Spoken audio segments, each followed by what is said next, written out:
Welcome to Kondapalli vlogs. నేను మీ మహిని. ఈరోజు మీకు ఉల్లిపాయ కోడిగుడ్డు పులుసు తయారీ విధానాన్ని చూపిస్తున్నాను. చాలామందికి సరిగ్గా కుదరదు అంటారు కదా. ఈ వీడియో చూసి ట్రై చేయండి, చాలా పర్ఫెక్ట్గా కుదిరిద్ది. ముందుగా చింతపండు, పెద్ద నిమ్మకాయ సైజ్ అంత చింతపండు తీసుకోండి. తర్వాత ఆనియన్స్, ఉల్లిపాయలు, పచ్చిమిర్చి, గుడ్లు నేను 4 తీసుకున్నాను. మీకు ఎంత ఇష్టమైతే అంత తీసుకోండి. కొత్తిమీర తీసుకొని చాలా టేస్టీగా ఉంటుంది. ఒక ప్యాన్ తీసుకొని దాంట్లో 3 స్పూన్ ఆయిల్ వేసుకోండి. ఆయిల్ వేసుకున్న తర్వాత ఆయిల్ హీట్ ఎక్కిన తర్వాత ఆనియన్స్ వేయండి.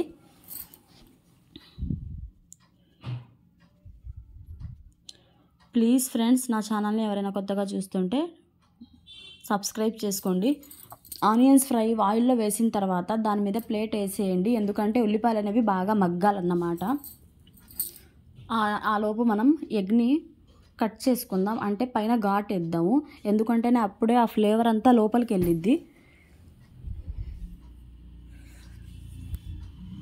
3 ఘాట్లు వేసుకోవాలి ఫ్రెండ్స్, ఎక్కువ వద్దు. 3 ఘాట్లు వేసుకుంటే సరిపోద్ది. పచ్చిమిరపకాయలు ఎప్పుడైనా సరే పులుసులో, ఏ పులుసులో అయినా సరే పచ్చిమిరపకాయలు వేస్తే అది నిలువునానే కట్ చేయాలి, సగం అడ్డుగా కట్ చేయకూడదు. మగ్గిన ఆనియన్స్ని ఒకసారి కలుపుకోండి ఫ్రెండ్స్.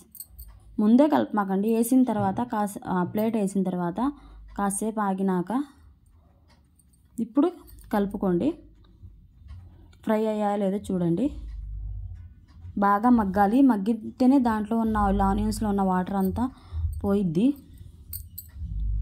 కొంచెం కొత్తిమీర కూడా వేసుకోండి ఫ్రెండ్స్, టేస్ట్ వచ్చిద్ది. కరేపాకు కూడా వేసుకోవచ్చు, బట్ మా ఇంట్లో వాళ్ళకి ఇష్టం ఉండదు, అందుకని నేను వేయట్లేదు.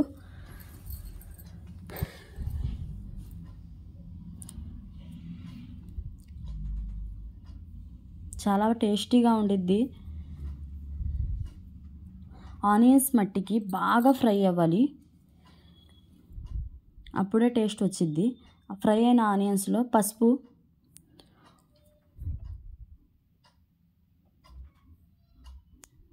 కారం, పులుసులో కారం, ఏ పులుసులో అయినా సరే కారం అనేది తక్కువ వేసుకోవాలి, ఎందుకంటే పులుసుకి కారం ఎక్కువ పట్టదు, అది కారం కారంగానే అనిపించిద్ది.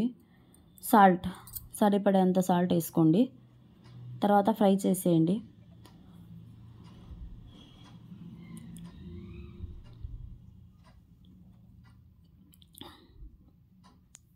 ఒక్క 3 or 4 మినిట్స్ మేము పసుపు, కారం,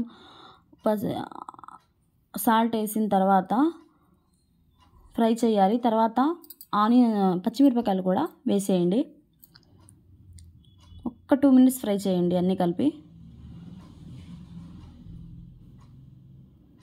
ఫ్రై చేసిన తర్వాత మనం ముందుగా నానబెట్టుకున్న చింతపండులో రసం తీసుకోండి.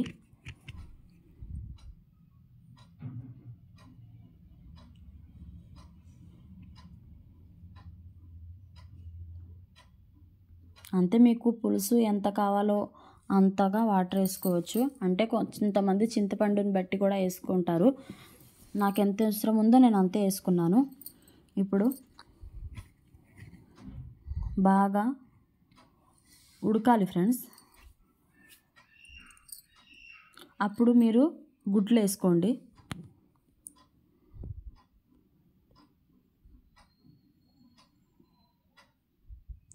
గుడ్లు వేసుకున్న తర్వాత అది ప్లేట్ వేసేయండి, బాగా మరుగుతాయి. అప్పుడు ఫ్లేవర్ అంతా లోపలే ఉండి గుడ్లకి బాగా పట్టిద్దనమాట. చింతపండు పులుసు మేము వేసినప్పుడు పలసగా ఉంది, ఇప్పుడు చూడండి చిక్కగా కనిపించిద్ది మీకు. కారం మట్టికి ఎక్కువ వేసుకోవద్దు, దీంట్లోనే కాదు ఏ పులుసులో అయినా సరే కారం అనేది మనం తక్కువే వేసుకోవాలి. ఇప్పుడు చూద్దాం ఫ్రెండ్స్, చూడండి పులుసు అనేది చిక్కబడుతూ వచ్చింది.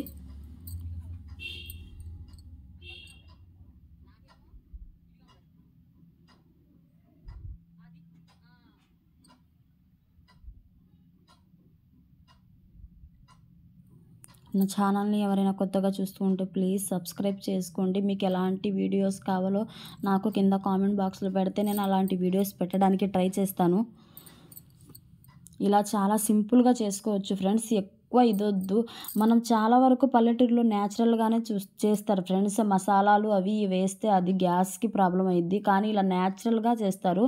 చాలామంది పల్లెటూరులో అయితే పొయ్యి మీద చేస్తారు, మేము గ్యాస్ మీదే కదా. ఇలా న్యాచురల్గా చేసుకోండి.